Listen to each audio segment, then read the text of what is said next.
ሰላም የተወደዳችሁ እንግዲህ በዛሬ ቪዲዮአችን ደግሞ አማርኛ ፊደላትን በእንግሊዘኛ የምናይበት አምስተኛ ወይም ደግሞ አራተኛ አካባቢ ቪዲዮአችን ነው። በጣም ሂደናል። ያው ጀማሪ ከሆናችሁ ወደ ኋላ ተመልሳችሁ ማግኘት ትችላላችሁ። ይህን ቪዲዮ ጨርሳችሁ ወደ ኋላ ገብታችሁ ሙሉን ማየት ትችላላችሁ።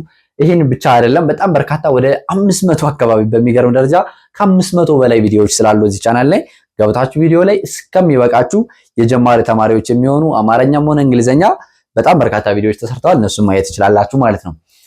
ሌላኛው እንግዲህ በትላንት ቪዲዮአችን ያቆምነው ምን ላይ ነበር? ዘ ላይ ነበር አይደለ? ዛሬ ደግሞ ከዘ ቀጥሎ ያለው ፊደል የአማርኛ ማን ነው? ዠ ነው። ከዠ ጀምረን እናያለን ማለት ነው። ከዛ በፊት ግን ኮንሰፕቱ በቀላሉ እንድትረዱት ምንድነው የምናደርገው? ያው አማርኛ ስንጽፍ ለምሳሌ ሀ፣ ሁ፣ ሂ፣ ሃ እያልን ስንጽፍ እያንዳንዱ ፊደል በቅጥያ ነው የሚለያየው አይደለ?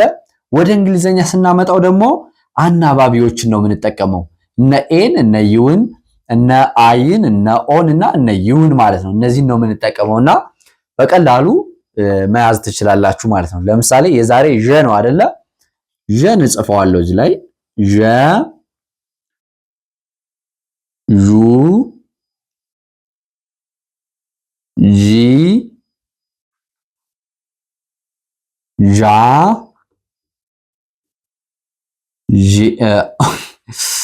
ቀጥያው ከታች ነው የሚሆን ጄ፣ ጂ፣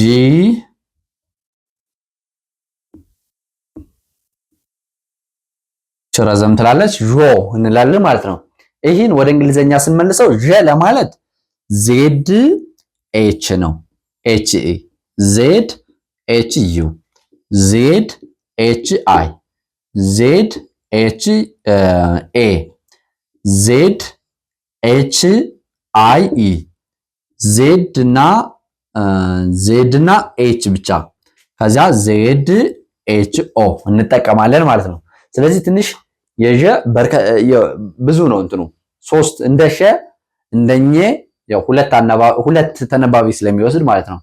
ዠ፣ ዡ፣ ዢ፣ ዣ፣ ዤ ጄ ስል እንዴት ነው እዚህ ጋር የጻፍኩት?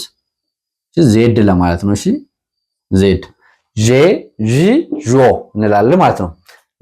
ሌሎቹ በቀላሉ ስለሆኑ አይበዙም። እንደዚህ ከዠ ቀጥሎ ማን ነው? ዘዠ የ ነው አይደለ? የን እንጽፋለን ማለት ነው። የ፣ ዩ፣ ይ፣ ያ፣ የ፣ ይ፣ ዮ እንላለን ማለት ነው። ከዛ እንደዚህ ካደረግን በኋላ ምንድነው የምናደርገው? የእንግሊዘኞቹን ማለት ነው። የእንግሊዘኛ የ ለማለት እንደዚህ ነው። የ፣ ዩ፣ ይ፣ ያ፣ የ፣ ይ፣ ዮ ማለት ትችላላችሁ ማለት ነው። የ፣ ዩ፣ ይ፣ ያ፣ የ፣ ይ፣ ዮ። ከየ ቀጥሎ ደ ነው የሚከተለው። ተመሳሳይ ነው። አናባቢያቸው ተመሳሳይ ስለሆነ ተነባቢውን ብቻ ነው የምንቀይረው። ስለዚህ ደ ለማለት ደ፣ ዱ፣ ዲ፣ ዳ፣ ዴ፣ ድ፣ ዶ እንላለን። እንግዲህ ይሄን ስንጽፍ ምንድነው የምናደርገው? አናባቢውን አንድ እናወጣለን። ደ ዲ ነው እዚህ ላይ ዲ፣ ከዛ ኢ፣ ዱ ዲዩ፣ ዲ ዲ አይ፣ ዳ ዲ ኤ፣ ዴ ዲ አይ ኢ፣ ድ ዲ ብቻውን፣ ዶ ስንል ደግሞ ዲኦ እንጠቀማለን ማለት ነው። ስለዚህ ደ፣ ዱ፣ ዲ፣ ዳ፣ ዴ፣ ድ፣ ዶ እንላለን። ከደ ቀጥሎ ጀ ነው አይደለ? ጀን እንጽፋለን ማለት ነው። ጀ፣ ጀ፣ ጁ፣ ጂ፣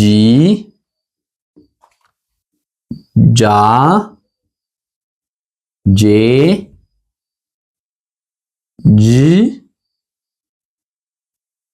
ጆ እንደዚህ እንዳለ ሆኖ አሁን ዋና አናባቢያችን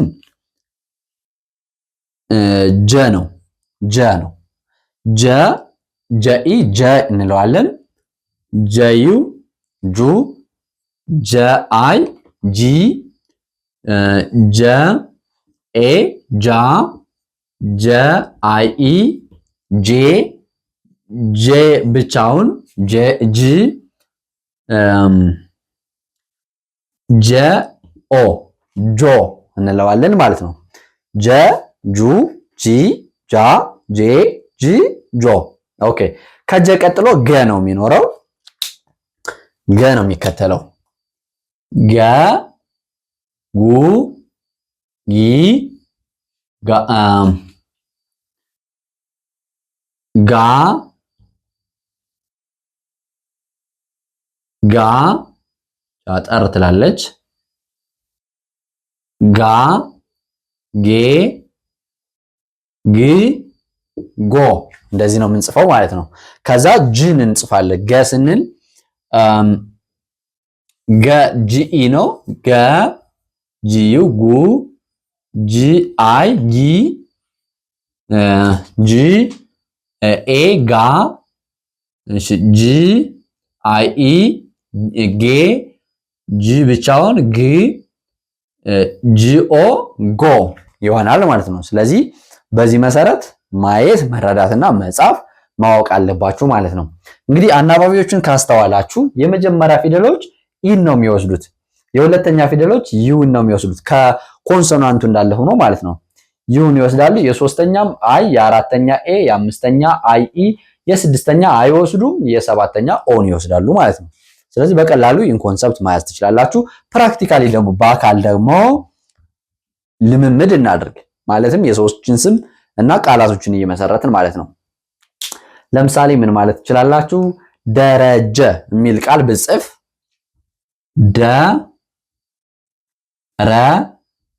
ደረጀ ደረጀ የሚል ቃል ብጽፍ ደ ለማለት ዲኢ ነው። ረ ለማለት አርኢ ነው። ጀ ለማለት ደግሞ ጀኢ ነው። ስለዚህ ደረጀ ማለት እችላለሁ። ሌላኛው እሺ ያዘ ማለት ብፈልግስ? ያዘ ማለት ብፈልግ ያ ለማለት ዋይኤ ነው። ዘ ለማለት ደግሞ ዜድኢ ነው። ያዘ ላለው ማለት ነው። ሌላኛው ጆሮ ማለት ብፈልግ ጆ ለማለት እንግዲህ ጆሮ ብለው ጆ ለማለት ጆ ጀኦ ነው የሚሆነው። ሮ ለማለት ደግሞ አርኦ ነው፣ ጆሮ ይሆናል ማለት ነው። ሌላኛው ጋሬ ማለት ብፈልግ ጋሬ ማለት ብፈልግ ጋ ለማለት ጂኤ ነው። ጋ ሬ ለማለት ደግሞ አርአይኢ ይጠቀማለሁ ማለት ነው። ስለዚህ ጋሪ የሚለውን ቃል እንደዚሁ መጻፍ እችላለሁ ማለት ነው። ስለዚህ በዚህ መሰረት አሁን ፕራክቲካሊ እንደዚህ የተወሰነ ካሳየዋችሁ በጣም ደግሞ እየሞከራችሁ ጓደኞቻችሁ ላይ ዝም ብላችሁ ቲክቶክ ላይም ሆነ ዩቲዩብ ላይ ኮመንት ላይ እየገባችሁ ተለማመዱ ማለት ነው። ከዛ ትንሽ ነው በቃ አንድ ሳምንት እንደዛ፣ ለዛውም በቃ አማርኛም እንግሊዝኛም ማታውቁ ከሆናችሁ ነው እንጂ በሁለት ቀንና በሶስት ቀን በጣም ፕራክቲስ አድርጋችሁ መለማመድ ትችላላችሁ ማለት ነው። ስለዚህ እንግዲህ ዛሬ ከዠ እስከ ገ ያለውን አይተናል። በቀጣይ ደግሞ ከጠ ቀጥሎ ያሉትን እንመለከትና አይ ቲንክ ምንጨርስ ይመስለኛል። ምክንያቱም ጠ፣ ጨ፣ ጰ ከዛ ጸጸ ያው አንድ ስለሆነ ጸ እንላለን። ከዛ ፐ፣ ፈ የሚለውን አይተን እንጨርሳለን ማለት ነው። ስለዚህ በግልም ደግሞ በአጭር ጊዜ መለማመድ ፈልጋለሁ ካላችሁ እንደው ሳምንት ምናምን ቢፈጅባችሁ ነው።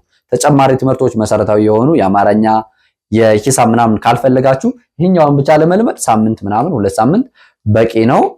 ለዛውም ስራ ምናምን ለሚበዛባችሁ ተማሪዎች እኛ ጋር በውስጥ መስመር በሳምንት 5 ቀን ነው የምናስተምረው።